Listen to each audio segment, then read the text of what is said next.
Natukom il-lejla tajba. F'xandira diretta mis-Santwarju Nazzjonali tal-Madonna ta' Pinu fl-Arb Għawdex, nilqgħukom għall-Lekzjo Divina fir-rabaħat ta' matul is-sena. Illum 29 ta' Jannar, l-aħħar ħadd ta' Jannar, il-Biblista Monsinjur Lawrenz Xiberras sejjer imexxi l-Lekzjo Divina propju dwar il-Vanġelu li llum huwa meħud mill-5 kapitlu ta' San Mattew, il-bidu tad-diskors tal-muntanja bil-Bejatitudnijiet. Għalhekk ejjew insegwu b'attenzjoni il-kelma li se tixxandar lilna u tiġi mfissra lilna biex matul din il-ġimgħa inkunu tassew nistgħu ngħixuha ħalli tkun kelma ta' Alla illi titlaħħam fil-ħajja tagħna.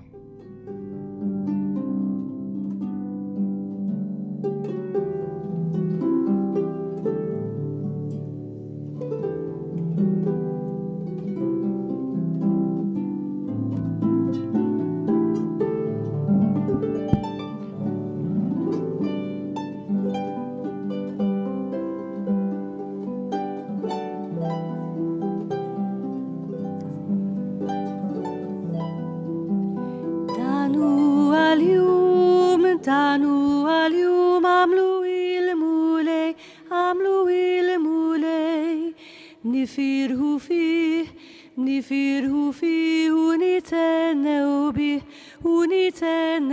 bih, dan huwa l-jum għamlu il-mulej. Nifirħu fih u nitennew bih, dan huwa l-jum għamlu il-mulej. Il-mulej ħaj u għam il-mewt, bisli u il-ferħ jimla l-univers, dan huwa l-jum għamlu il-mulej. Nifirħu fih u nitennew bih, dan huwa l-jum għamlu il-mulej.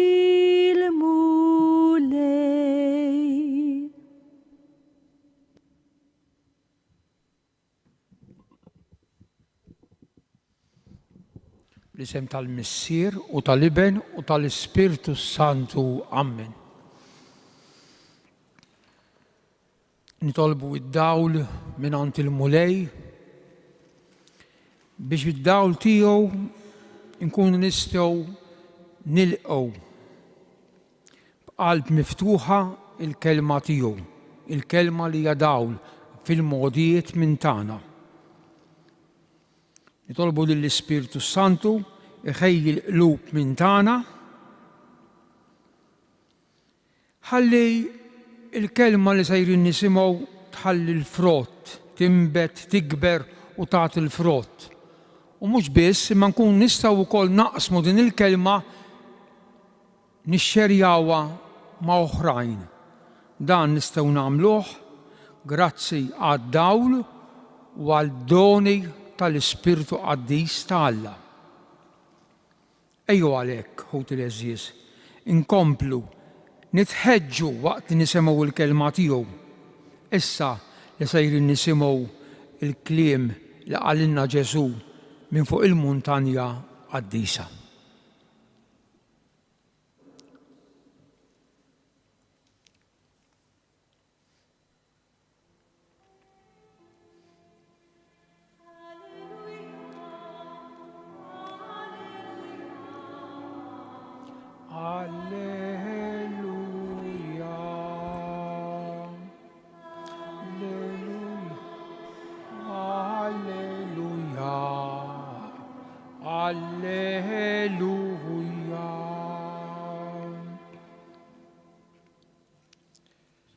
Qari mill-Evanġelju skont San Mattew.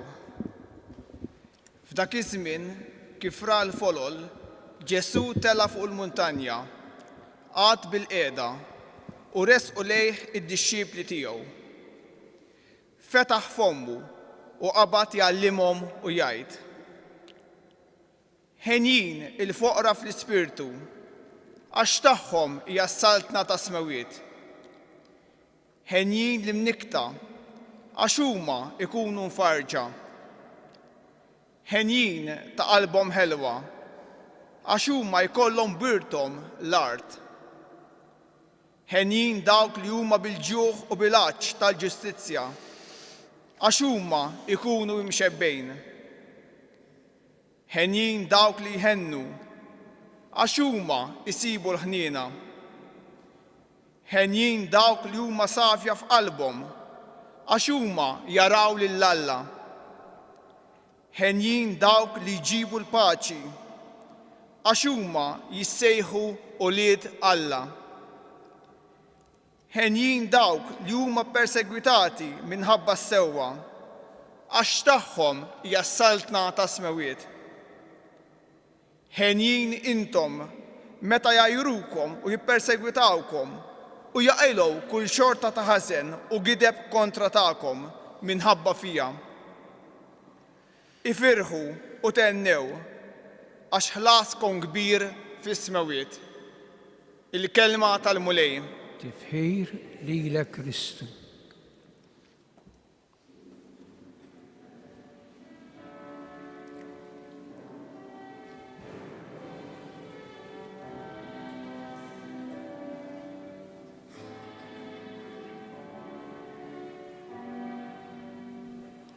In tassam deserteri, iżda mhux se tmut bil-ħaġġ, jekk titbieħed jien inħarsek, anke jekk ma tafx it-triq, barranin jisimgħu dak li tgħid u tara kif jifhmuk.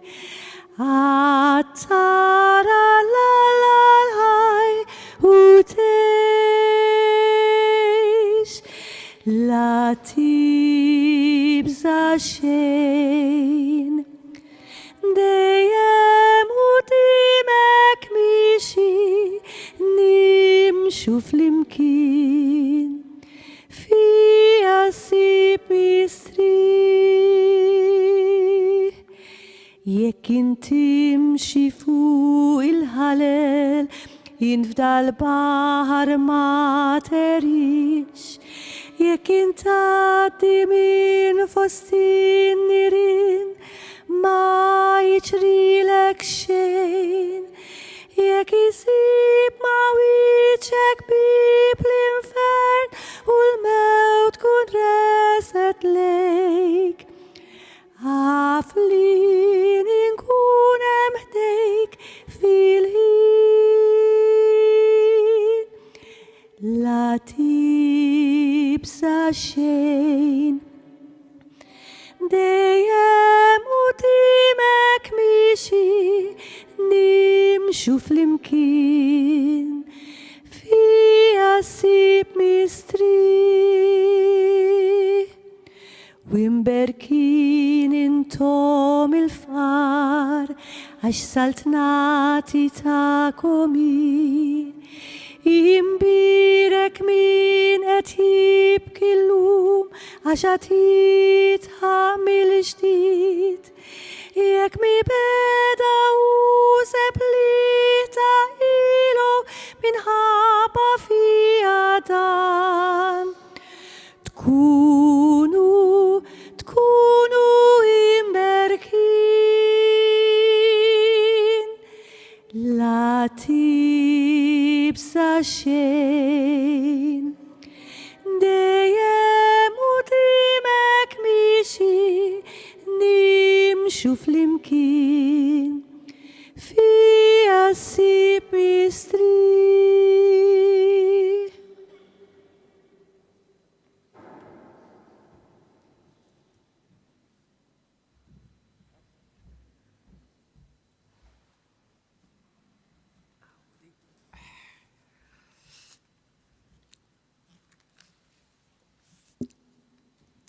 Is-silta tal-Vanġelu li għadna kemm smajna u sejrin nitkellmu dwarha, anki jekk mhux kollha għax twila. Huwa l-5 kapitlu tal-Vanġelu ta' San Mattew. U jibda preċiż hekk kif bdejna nisemgħu. Ġesù kif ra il-folol fil-plural tala fuq il-muntanja għad bil-qeda, etc. Ra il-folol. Dan huwa l-ewwel vers tal-kapitlu 5. L-aħħar vers tal-kapitlu 4 ħanaqdu fl-imkien. L-aħħar vers tal-kapitlu 4 jgħid hekk kara xejn, ħanaqra. U bdew imorru warajh folol kbar mill-Galilija, mid-Dekapoli, sanfissru, minn Ġerusalem u mill-Ludija u mill-inħawi ilem mill-Ġordan. Dan huwa l-aħħar vers tal-kapitlu 4. Allura l-ewwel vers tal-kapitlu 5 bir-raġun jibda hekk San Mattew, Ġesù ra il-folol. Ma ħanejdu kelma dwar dan l-aħħar vers, għax interessanti ħafna ta' idaħħalna ħafna f'responsabilità tal-istedinijiet li jkollna u ħafna drabi nħalluhom għaddejjin. Folol wara Ġesù, folol ta' nies. U jgħidilna jispeċifika minn fejn huma. L-ewwel net folol mill-Galilija. Din ix-xena ħa nitkellmu dwarha żvolġiet ruħha fil-Galilija, parti ta' fuq. Issa, fejn Ġesù jisimgħu il-Ġesù marru nies mill-Galilija, jiġifieri minn Nażaret, għax Nażaret fil-Galilija. Min Kana, min Najm, min Kafarnaum, dan irħula bil-Galilija. Mena marru dawn in-nies ta' dawn marru jisimgħu il-Ġesù. Ora, din tgħaddi. Imbagħad jgħid mid-Dekapoli. Din hija kelma Griega, anzi żewġ kelmiet Griegi, Deka Polis, 10 tibliet. Mena marru jisimgħu il-Ġesù nies mid-Dekapoli, minn 10 tibliet, dan nafu li min huma. Pereżempju Damasku waħda minnhom, minn dawn l-10 tibliet, Hippus. Imma li ġalek taħseb ħafna, dawn kienu bliet. Ma kienux imdaħlejn fil-art imweda, ġifieri f'dawn il-bliet, f'dawn l-10 tibliet, ma kellhomx it-tagħlim li kellu l-poplu ludi tat-Testament il-qadim, ma kellhomx il-profeti, pereżempju. Dawn l-10 tibliet ma kienux jifqu nhar ta' Sibt, ix-Xabatt u jmorru s-sinagoga. Ma kellhom ħadd min jgħallimhom. Ma kienux jagħmlu l-festi, il-festa tal-Lut, tal-Eid pereżempju, il-festa tal-Maħfra tad-Dnubiet tal-Jom Kippur, il-festa tal-Erejjex, ma kellhomx. Għajsulhom il-pagani, il-ġinus. 10 tibliet. U dawn in-nies semgħu baqgħu mill-quta ara l-qawwa tal-kelma l-aħwa ta' qegħdin niċċelebraw il-kelma ta' Alla din is-sena aħna, id-dijoċesi tagħna, ara l-kelma. Mattew qed jgħidilna li nies minn dawn il-10 tibliet marru l-Galilija biex jisimgħu il-Ġesu. Mbagħad ikompli jispeċifika iktar minn Ġerusalemm u mill-Ludija. Ġerusalemm il-belt kapitali tal-Ludija. Sa barra Ġerusalemm fil-Ludija hemm pereżempju Betlem fil-Ludija. Hemm Hebron, hemm Betania, hemm Emmaus. Dan kollha rħula li jiffurmaw parti mill-Ludija. Se dan taf xi jfisser li minn Ġerusalemm tmur il-Galilija għandek madwar 100-120 kilometru, ta'. Ġifieri nies ħallew id-dar tagħhom, ħallew il-bliet tagħhom, marru l-Galilija biex jisimgħu il-Ġesu. U fadal iktar. Ġerusalemm mill-Ludija u mill-inħawi l-hemm mill-Ġordan. Xi tfisser dik l-expression l-hemm?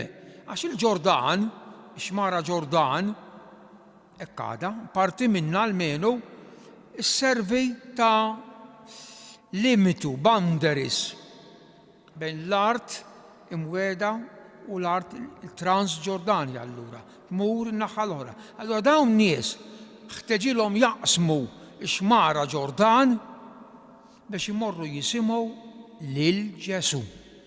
Kemm hija osservazzjoni qawwija. Allura bil-fors San Mattew sa jgħidilna fil-kapitlu 5 Ġesu ra l-folol qudiemu. Ra dawk in-nies għaċċana għall-kelma tiegħu. Ekku allura tiżvolġi ruħha issa dan li smajna fil-Evanġelu. Ġesu għad bil-qiegħda, fetaħ fommu, beda jgħallimhom u jgħid żewġ verbi, ma pass iktar lura. San Mattew kiteb il-komunità, ġifieri nies, komunità li kienu Lut. Mena dawn la kienu Lut issa kontra n-nies tad-Dekapoli kienu jafuh it-Testament il-Qadim. U San Mattew hawnhekk issa ħajjgħidilhom u jipparagona forsi l-iktar personaġġ importanti fit-Testament il-Qadim Mosè, isem Mosè fl-Iskrittura msemmi 814 darba ta' għarek għamu personaġġ importanti. Ħajjipparagona il-Mosè, il-personaġġ number 1 tat-Testament il-Qadim, 3 l-iktar kbar, Abraham, Mosè u David, l-iktar qawwijin. Ma Mosè il-ġdejt ma Ġesu. Għalkemm mhux jgħid, imma dan il-ħsieb li għandu f'moħħu Mattew meta qed jgħidilna Ġesu tela fuq il-muntanja għad bil-qiegħda resqu lejh id-dixxiepli, dan kollu huma ġesti ta' min qed jgħallem tal-li mgħallem ir-rabbi li qed jgħallem lill-istudenti tiegħu.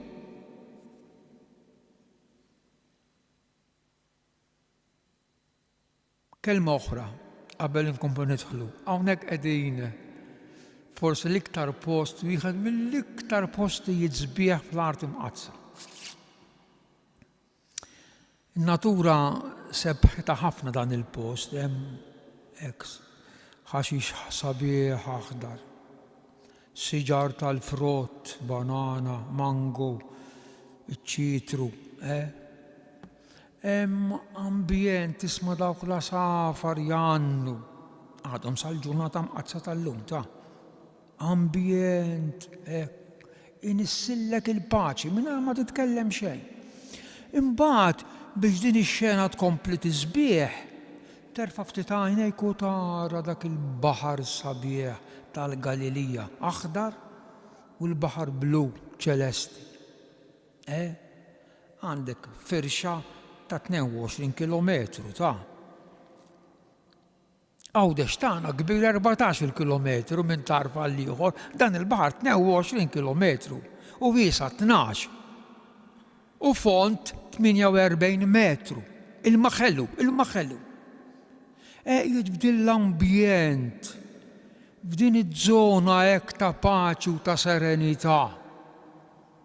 Mingħajr ma trid terfa' l-ħsibijiet tiegħek fil-ħallieq, dak li jgħid is-salm, is-smewwiet ixandru il-glorja ta' Alla, u hemm li dejh tħabbar il-firxa ta' smewwiet il-Galilija. Il-Galilija. U Ġesu qiegħed f'dan il-post, hekk għadu sabiħ sal-lum. Tela fuq il-muntanja. Allura il-paragon issa, Mattew. Mosè wkoll tela fuq il-muntanja Sinaj, għara kemm hu sabiħ. Għamel is-sawm 40 lejl u 40 jum, u Alla taħ il-liġi, it-Torah, il-kmandamenti, l-10, Alla ta'homlu. Mosè tagħna, Mosè tal-Ġdid Testament, minn fuq din il-muntanja issa se jagħtina il-Vanġelu il-ġdid f'dawn it-8 beatitudnijiet. M'hemm differenza. Mosè irċivihom mingħand Alla. Mhux ta' Mosè il-kmandament, Alla ta'homlu. Il-beatitudnijiet huma ta' Ġesu, huma tiegħu. Għalhekk fuq il-muntanja Tabor għandna nerġgħu niltaqgħu ma' Mosè li jirrappreżenta dawn il-kmandamenti jittoraħ u l-Elija li jirrappreżenta il-profeti, imma Alla l-Missier x'qalilna dan hu ibni l-Għażiż isimgħu lilu issa ix-xogħol li kellhom jagħmlu Mosè u Elija li jresquna għandu għamluh issa lilu jisimgħu Mosè tat-Testament il-Ġdid. Xi ħaġa oħra interessanti, din sirt naf issa waqt li kont nipprepara ma qatt ma kont nafa. Għandna 8 beatitudni, 8, 4 u 4. Bl-oriġinal, bil-Griek, interessanti, bil-Griek, daqs kemm hemm kliem fl-ewwel 4 beatitudnijiet 1, 2, 3, 4, hemm daqshekk kliem ukoll 5, 6, 7, 8, mela mill-1 sal-4, daqs kemm hemm kliem bil-Griek fl-ewwel 4, hemm ukoll kliem fit-tieni 4, ara daqshekk x'perfezzjoni ta'. Hawnhekk Ġesu urina li huwa l-leġislatur, liġi aktar perfetta. F'Ġesu hawnhekk seħħ dak li jgħid id-Deuteronomju, profezija dwar Ġesu. Meta jgħid id-Deuteronomju jiena Alla, qed jitkellem Alla, jien inqajmilkom profeta minn fost ħudkom, profeta minnkom sa joħroġ. U inqiegħed kliemi fuq fommu u ħabbrilkom kull ma nordnalu. Dan hu l-profeta. Ma ninsewx, ma nisbaljawx illi l-profeti, ix-xogħol tal-profeti kelli jgħalmu l-aħwa ta' jgħalmu bil-passat, jgħalmu bil-preżent u jgħalmu bil-futur. Allura dan il-profeta issa inqajmilkom profeta qiegħed f'nofsna. Dan huwa Ġesu. Tela fuq din il-muntanja, fetaħ fommu, id-dixxiepli qegħdin qudiemu bħalma jgħid San Pawl fil-littra tiegħu fl-Atti tal-Apostli, jien tallimt f'riġlejn Gamaliel, għax hekk kienu jagħmlu dak iż-żmien. U Ġesu bil-qiegħda in-nies qudiemu folol il-leġislatur Mosè tat-Testament il-Ġdid jgħallimna. Allura toħroġ domanda issa hawnhekk. Mena Il-beatitudnijiet dawn ħenjin dan li għallimna Ġesu, dawn imorru kontra il-komandamenti. Allura dawn narmuhom biex inħaddmu dan it-tagħlim ta' Ġesu kontra xulxejn. Altru li mhux hekk. Ġesu kien ċar għax qalna Ġesu ftit wara dan il-diskors. Xejn taħsbu li jien ġejt inwaqqa ħajjirritorna żewġ taqsimiet. Ġejt inwaqqa il-liġi toraħ u n-nevijim il-profeti ma ġejx inwaqqahom. Imma jien ġejt biex inwassalhom għal perfezzjoni. Jiena ġejt biex inwassalhom, Ġesu taf minn xiex rrid jaħles il-dak il-poplu u lilna minn dawk it-tradizzjonijiet. U l-preċetti li jivvintaw huma dawk. Għalhekk wasluhom sa 613. Ivvintawhom huma. Ġesu ġiet jagħmel iktar jipperfezzjona, iktar tkun ħafifa. Il-madmat tiegħi huwa ħelu u l-pis tiegħi huwa ħafif. Mena il-beatitudnijiet dawn li għallimna Ġesu il-ħenjejn, il-foqra li mnikta ta' qalbhom ħelwa dawk li jħennu, dawn qegħdin hemm biex jipperfezzjonaw it-Testament il-qadim. Mena allura x'inhuma l-beatitudnijiet? X'inhuma? Dawn biex jikkonsistu. It-tagħlim tagħhom l-ewwel nett ta' dawn jitlaq mit-Testament il-qadim. Fit-Testament il-qadim iva veru kien hemm nies foqra. Ġesu u nnifsu il-familja tiegħu u n-nies li ġabar madwaru kienu nies foqra. Bihom red jibda iwassal il-bxara tajba. It-tieni, il-beatitudnijiet ħuti dan it-tagħlim li għadna kemm smajna. Inissel, naħseb importanti, inissel il-ferħ min josservawhom ikun ferħan. Imma mhux ferħa l-ġejjieni fil-bogħod li ma jasal qatt, le, imma minn hawn stess.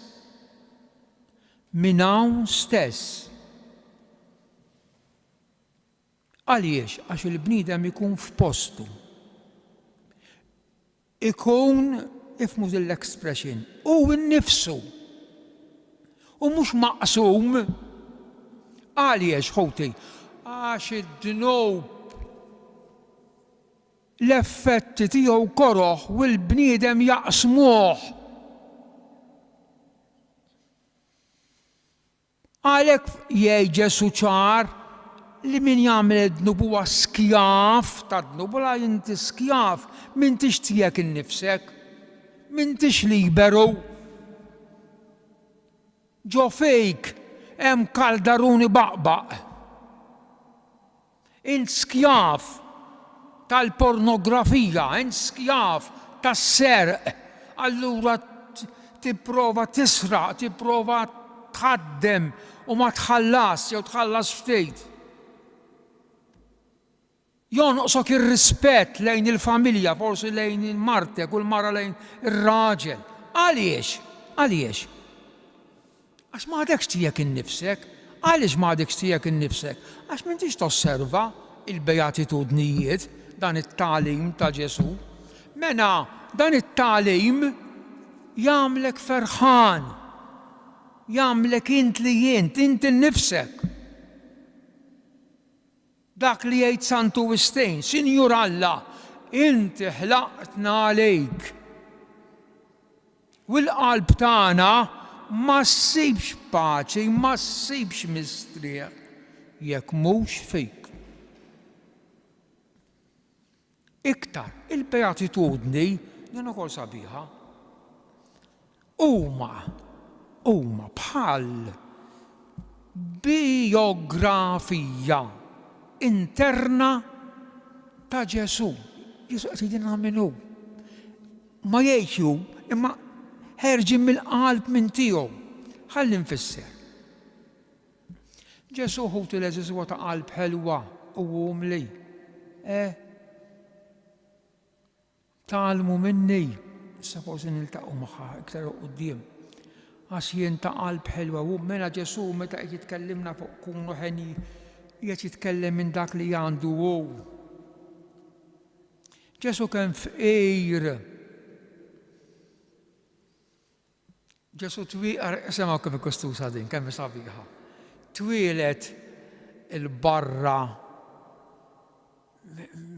mill-raħal ta' Betlem, fħan, tkellemna dwaru fil-miliet, meta għamilta jien, il-barra, u miet barra l-ħitan tal-belt f'qejr.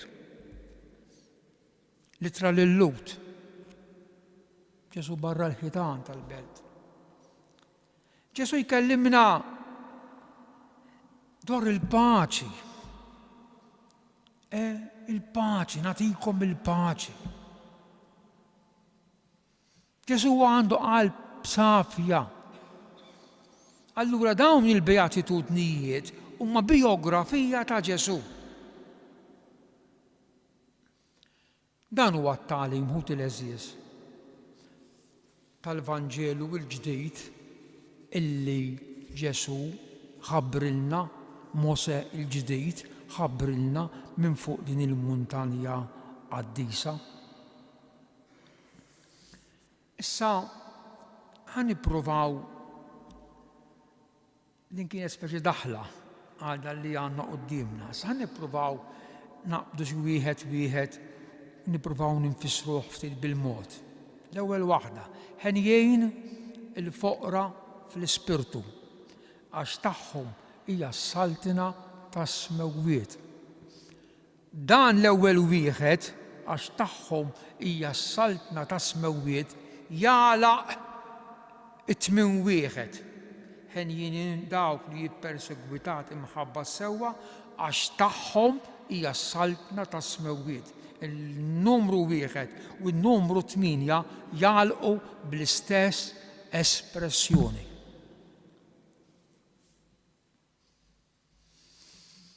Fi żmien Ġesu ħut il-eżiż kien hemm iva gruppi ta' nies li kienu jgħixu ħajja ta' faqar, ta' ċaħda. Iqiegħdu il-fiduċja sħiħa tagħhom f'Alla wieħed, Alla ta' Abram, Alla ta' Iżak, Alla ta' Ġakob. Eżempju klassiku, dik il-komunità, dik il-ġabra kbira, bil-probabilità kbira kollha ta' irġiel tal-Esseni, komunità kbira ħdejn il-baħar il-mejjed. Nies li jgħixu. U għalhekk Iżajja it-tielet wieħed kapitlu 61 għandu dik l-espressjoni sabiħa, l-ispirtu tal-mulej fuqi għax il-mulej jikkonsagrani biex inwassal l-ewwel waħda mill-ewwel il-bxara tajba lil fqajrin, veru fqajrin.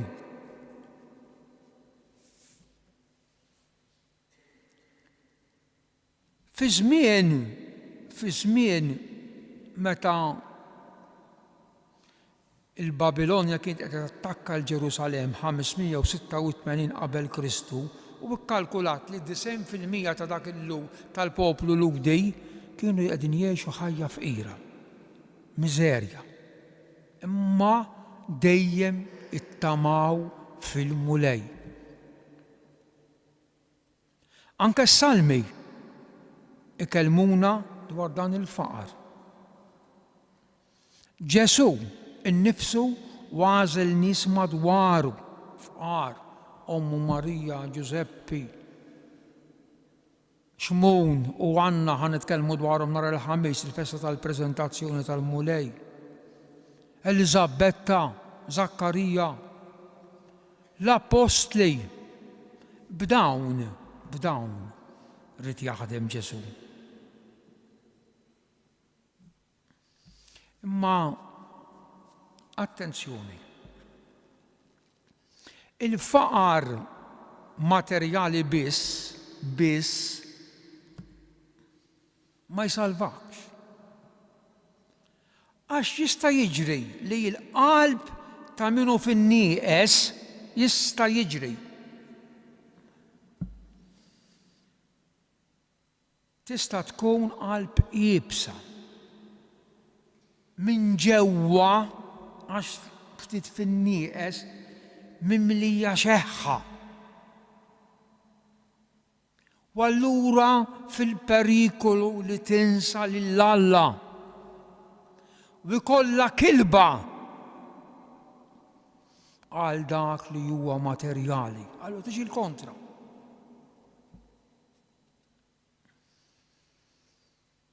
Mena l-bejatitudni tagħna xi tfisser l-aħwa? Tfisser dak li jgħid San Pawl. Inti għandek, inti jkollok, mena le, il-mulej jipprovdilek, imma daqs li kieku ma għandekx. Alla ħares tasal f'dak il-punt illi int issir skjaf tal-li għandek għax tlift kollox. San Pawl, dan ngħidilkom ħuti, iż-żmien sar. Ħajkunu mela dawk li jgawdu id-dinja bħalli kieku ma jgawdu biex. Għax is-sura ta' din id-dinja għad tgħaddi. Mela dan hu l-faqar imma fl-ispirtu. Int li għandek trid tużah għal ġejta tajjeb biex lilek permezz tiegħu toqrob iktar lejn il-mulej. Quddiem dan li qegħdin ngħidu jġibu l-fissiera jġibu dik ix-xena ta' Ġesu dieħel Ġerusalemm fuq il-felu tal-ħmar, felu tat-tagħbija. Ma żilx Ġesu seta' kieku ried naħseb xi karru trionfali tal-gwerra, imma Ġesu għażel xi ħaġa li min jarah jasal għal din il-konklużjoni. Allura ħut din hija il-foqra fl-ispirtu. Il-mulej ipprovdilek, aħna rridu nħaddmu dawn il-mezzi għax qegħdin ngħixu fid-dinja, imma ma nistgħux naslu f'dak il-mument li jien tissir tagħhom. Ma tistax twarrab il-ħwejjeġ tar-ruħ biex tkompli takkumula. Jum il-mulej ieqaf mix-xogħol, wasalt fejn wasalt. M'għandekx faqar fl-ispirtu, jekk anki jum il-mulej ma tħarsux biex inti tiġbor takkumula. Int sirt skjaf. Ma joċċ għalik, ma tistax tapplika għalik dan l-ewwel wieħed, ħenjejn il-foqra fl-ispirtu. Is-saltna tiegħek mhix is-saltna ta' smewwiet, imma s-saltna ta' dak li għandek, tal-ġid ta' din il-art. It-tieni wieħed. Ħenjim l-imnikta. Għax huma ikunu mfarġa. Ikunu infarġa. Minn min ikunu infarġa?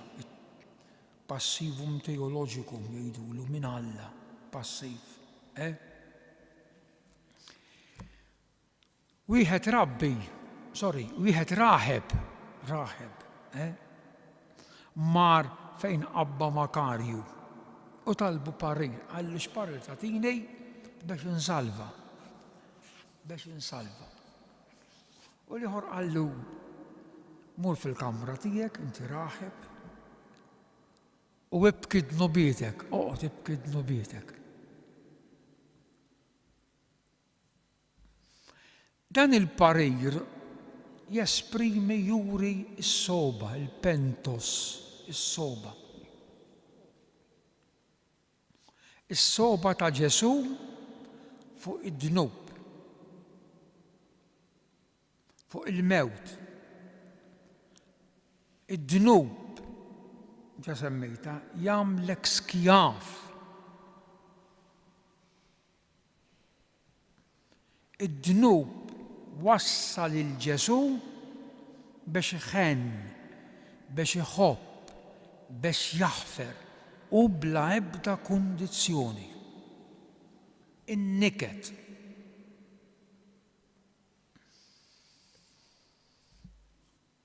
Dan in-niket interjuri jinħoloq fina mill-kontrast tal-ingratitudni tal-bniedem li joffendi lill-Alla, qisu mhu xejn. Kontrast mal-imħabba ta' Alla, mal-ħniena ta' Alla. U din il-ħniena deret fl-aqwa tagħha meta bat lill-ibnu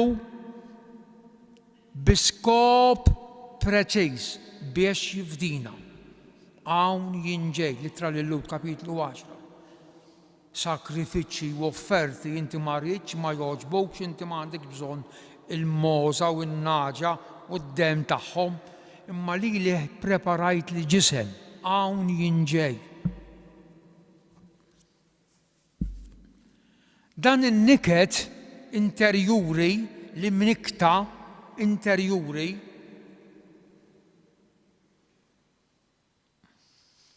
ifejjaq għax tħoss li għandek il-bżonn. Ifejjaq. Il-Papa Franġisku meta fisser din il-beatitudni tkellem dwar id-dmuħ u kemm huwa prezzjuż.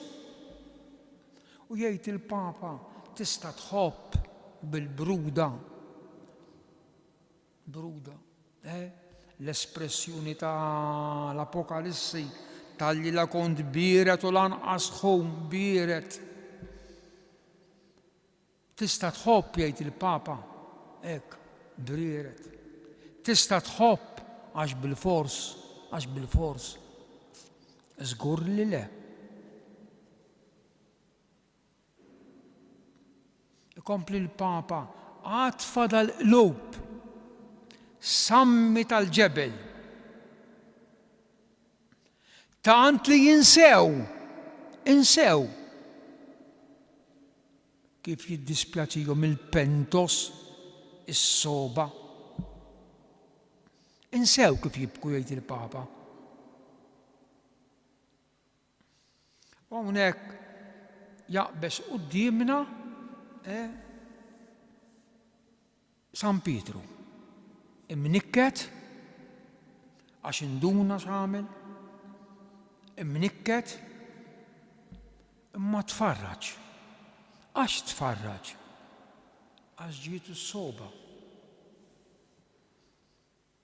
Ħareġ jibki biki taqsim il-qalb.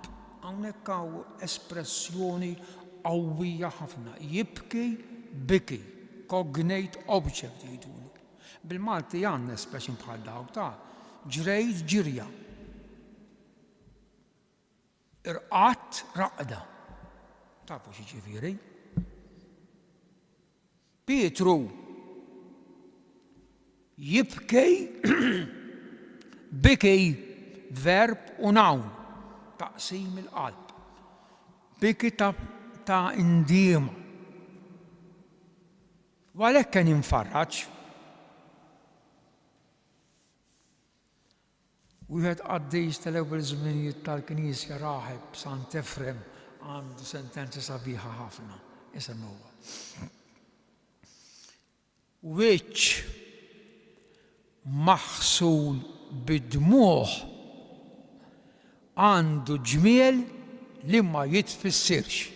Kemm sabiħa. Wiċċ maħsul bid-dmuħ għandu ġmiel li ma jitfissirx, li ma tistax tiddeskrivih, għax għandu għax ġie infarraġ, tnikket imma tfarraġ. Qed isib il-paċi fil-qalb minn tiegħu. Għalhekk dik il-raħeb qallu oqgħod fil-kamra tiegħek, idħol fik innifsek u ibki, wiċċ maħsul bid-dmuħ għandu ġmiel li ma jitfissirx.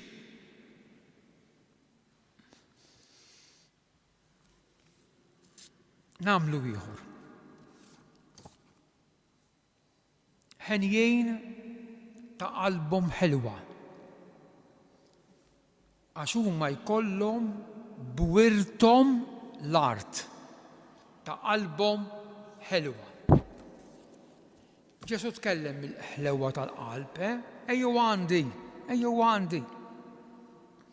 Intom li tinsabu mtaqli. Santu Agustin jgħid Ġesu ma qalx ejjew għandi talmu għamlu l-mirakli. Le, ejjew għandi. Ħudu fuqkom il-madmat tiegħi u talmu minni x'nitalmu għax jien ta' qalb ħelwa u umli. U intom issibu il-mistrieħ ta' ruħkom, issib lilek innifsek, dan kliem Ġesu. Ejjew għandi qalbi ħelwa u umli, u meta tiġi għandi issib il-mistrieħ, issib postok. Il-kliem qalb ħelwa ifisser wieħed manswet, wieħed ġentili u mhux violenti. Wieħed li jinsa mhux joqgħod iħammem, iġib il-passat. Dak għadda ja ħasra. Qed tkiett lilek innifsek. Issa din il-kwalità ta' qalb li tinsa tidher waqt il-konflitti ta' kif iġġib ruħek mhix ħafif, taf imma bl-għajnuna tal-mulej naslu. San George Preka għandu eżempju ċar sabiħ ħafna. Fil-bidu meta kien qed iwaqqaf is-soċjetà, bdew jidhru it-tri fuq il-gazzetti kontra tiegħu, kalunji. U ġie f'diffikultà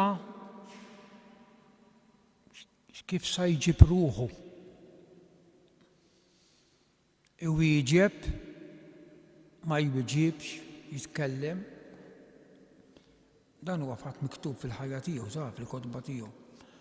U darba kien qiegħed id-dar, tielet taraġġ, u għand kellu nkwadru tal-Madonna. U minn dan l-inkwadru jisma' leħen. Serva silenzjum. Żomm is-skiet. Żomm is-silenzju. Tirreaġi xejn. San Pietru fl-ittra tiegħu l-ewwel waħda ifakkarna kif Ġesu ġab ruħu waqt il-passjoni. Sa dan li kiteb San Pietru diġà kien ħabbru it-tieni Iżajja f'dawk l-erba' għanijiet tal-qaddej. X'jgħid San Pietru? Jgħid ma weġibx lura Ġesu, ma weġibx lura. Ma ħeddiċ. Għax ħalla f'idejn l-imħallef ġust.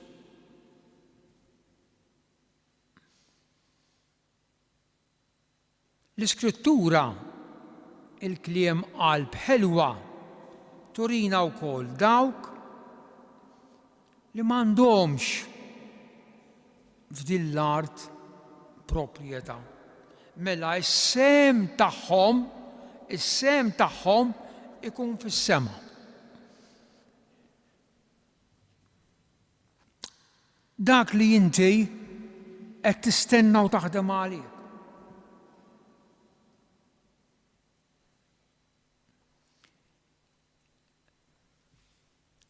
Meta Ġesu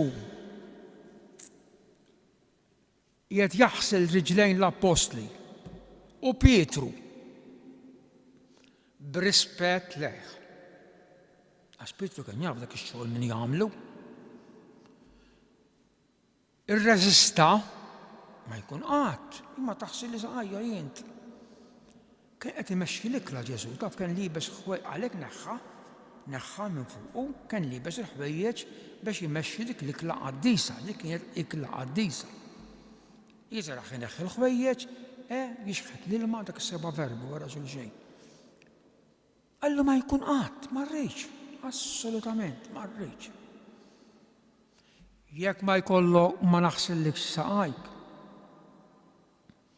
ma tkollokx isemmu l-espressjoni preċiża. Sem miegħi fis-saltna. Sem meros. U Pietru dik il-kelma fema, għax dik kienet kelma fundamentali għal dawk li jaħdmu lejn is-saltna tas-sema, ifisser int ħad tiġi maqtuħ il-barra. Tant fema Pietru illi qaleb u dawwar l-attitudni kollha kemm tiegħu, mhux riġlejja u idejja biss, aħsel imma kollni kemm jien. Fema il-parti tiegħi. X'inhi l-parti dawn? Is-saltna tas-smewwiet. Is-saltna tas-smewwiet tappartieni lin-nies sempliċi u ħelwin.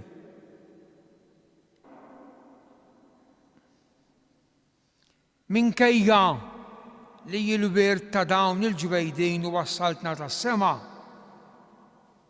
dawn xorta waħda jrid li sa minn din id-dinja ikollhom din il-kwalità ta' qalb mansweta, qalb ħelwa.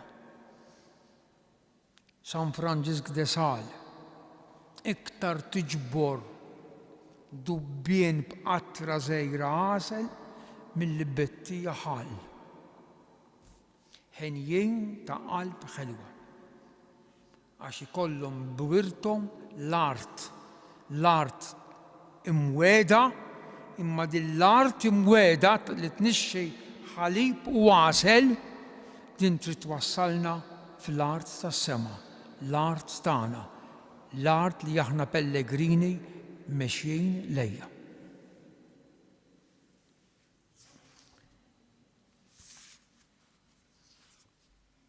Ħanagħmel dan. Ħenjin dawk li jħennu għax huma jsibu ħnina.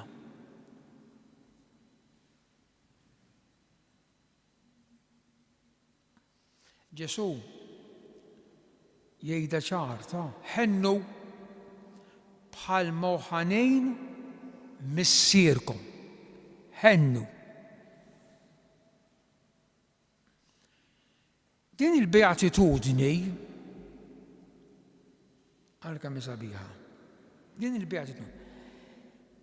Il-kawża li tagħmel il-ħaġa u r-riżultat tagħha u l-effett jiltaqgħu flimkien. X'inhi? Il-ħnina. Dawk li juru ħnina jsejbu ħnina u ssir ħnina magħhom. Sabiħa? Nerġa' ngħidha? Ara. Dawk li juru ħnina jsejbu għalhekk kawża u effett l-istess. Jsejbu ħnina u ssir ħnina magħhom. Xi trid iktar?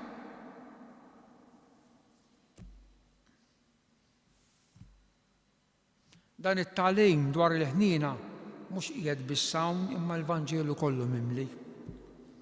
Għaliex għax il-ħnina hija l-istess qalb ta' Alla. L-istess qalb tiegħu hija qalb ħanina.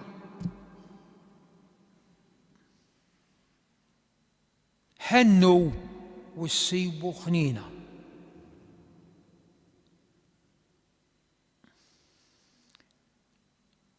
Il-ħnina hemm żewġ affarijiet li ma nistgħux nifirduhom minn xulxejn, x'illi ma huma il-ħnina li nagħtu u l-ħnina li nirċievu. La tagħti l-ħnina, la toffri l-ħnina, int se jkun hemm min jagħtik il-ħnina, se tirċievi l-ħnina.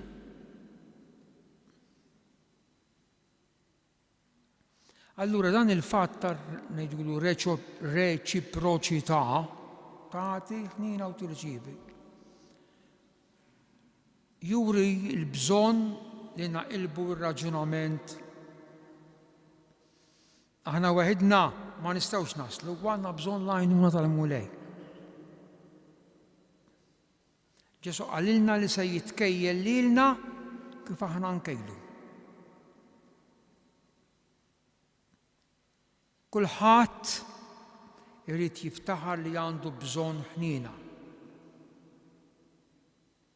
Il-ħnina hija triq żgura lejn Alla.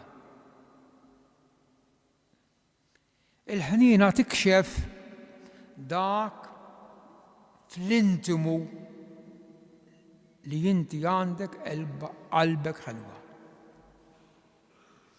Il-ħnina taqal għandna mingħand Alla l-maħfra.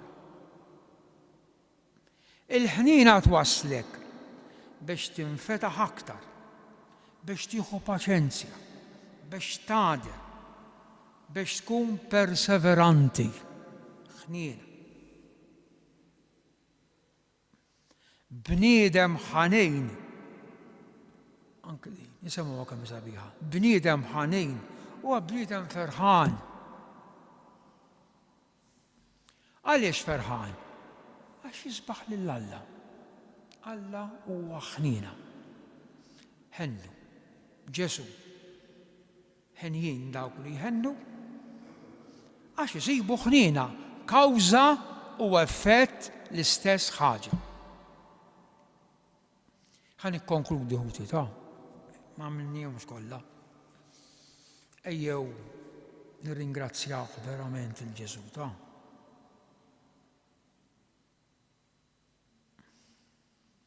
Kemm aħna x-xurtjati li għandna dan it-tagħlim tant sabiħ li jimlek bil-kuraġġ li jqawwilek qalbek minkejja d-diffikultajiet li tista' tiltaqa' magħhom.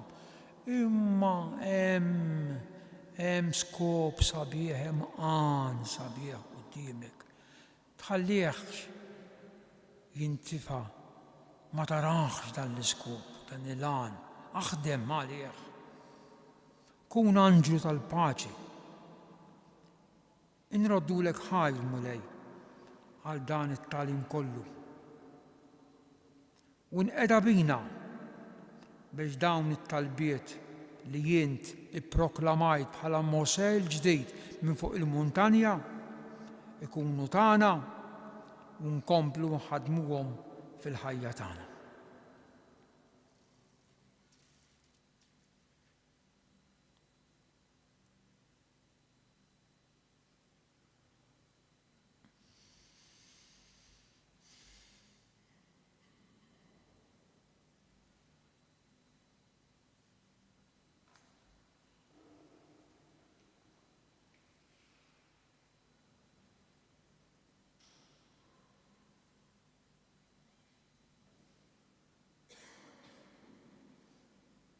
Ejjew nqumu bil-wifqa u nkantaw flimkien it-talba tal-missierna.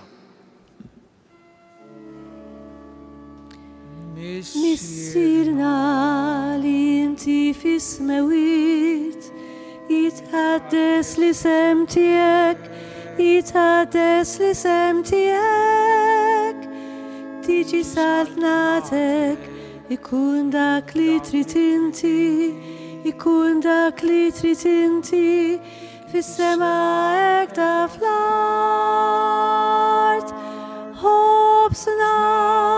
Ħobsna ta' kuljum, għati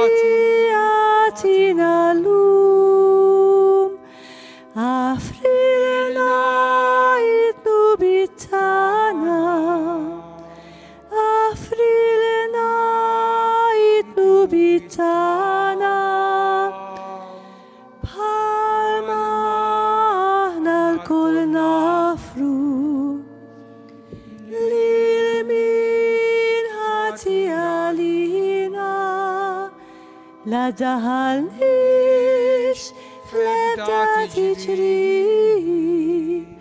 jiseħlisna min kull deni missirna.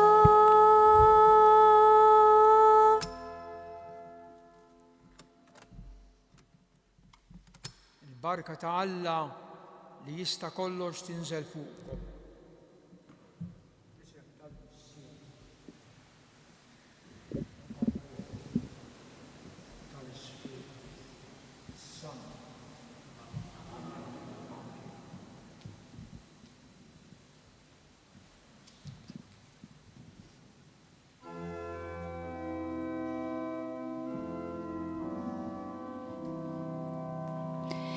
Il-veru fer jiġi mill-lajn tal-paċi, il-veru fer jimla il-qalb tal-bniedem u ġiġanar bisħana tal-imħabba.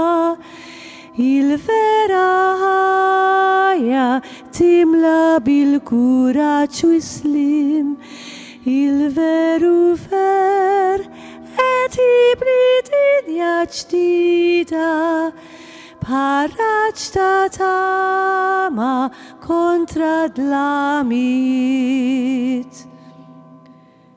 Il-veru fer jiġi mid-dawl widdija li diċar filu bnedmin sinċira, il-verità ifrod l-imħabba vera ma tibża xejn quddiem il-erwi l-falsità. Il-veru fer jeħles lil-qalb il-sira li tinfex fanja vera tal-ħelsin. Il-veru fer et jiksi dinja kolla minkejja l-ħażen u dnu fil-qalb tal-bniedem fuq il-ġenħajn jitajar b'dun il-grazzja rigal ta' Kristu biex ksibna salvazzjoni. Il-veru fer jgħadna l-kull qalb waħda nejxu fl-imħabba u fil-karità. U ejjew tassew matul din il-ġimgħa li ġejja inġorru fil-qalb tagħna il-veru ferħ, dak il-ferħ ta' min uħħini bl-imħabba tal-Mulej Ġesu. Dawn il-kwalitajiet sbieħ li Ġesu ippreżentalna llum fil-Vanġelu minn fuq il-katedra tiegħu, id-diskors tal-muntanja minn Mosè il-ġdid huwa diskors li jrid jidħol tassew fil-qalb ta' kull nisrani sabiex permezz tiegħu ngħixu il-valuri li huma fil-qalba tal-Vanġelu. Għalhekk inħallukom dawn is-sentimenti qawwija illi jgwidawna fil-ħajja nisranija tagħna. Nirringrazzjawkom illi segwejtuna u natukom appuntament għal bħallum ġimgħa fl-istess ħin għal mument ieħor ta' smigħ tal-kelma tAlla permezz tal-Lektja Divina dakinhar fil-ħames ħadd ta' żmien ta' matul is-sena. Sakemm niltaqgħu dakinhar, insellmulkom.